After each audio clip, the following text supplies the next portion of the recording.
Rizal dumayo. Nanood ng first ever Rodeo Rizaleño. Doon ay dumagsa ang maraming tao at mga kawawang cowboys na walang kabayo.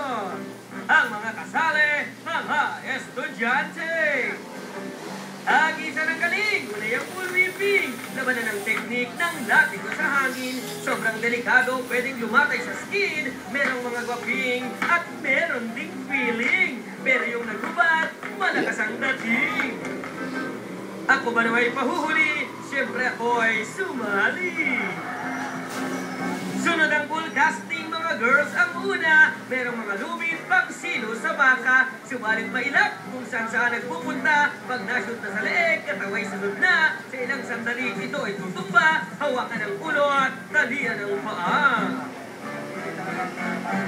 Sunod na nagpasikat ang mga lalaki. Subalit puro sablay kanilang diskarte. Nauna pa sa bakang tumumba si pare. Yun niyang isang baka, muntik nang bumagsak. Subalit maya-maya ay biglang lumakas. Yun, ang scientific, ang tinatawag.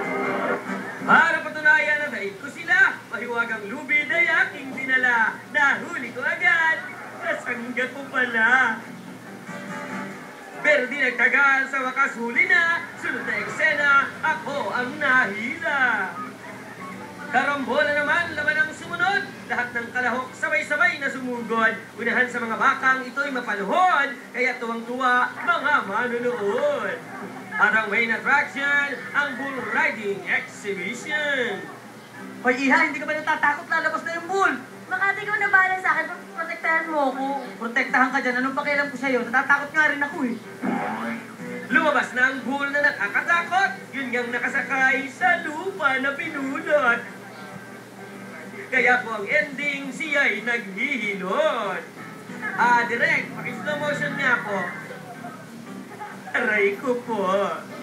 Matapos ni parang madisgrasya, yung bull abay patay mali siya. Rodeo Rizaleño, dito lang sa Makatang Galang!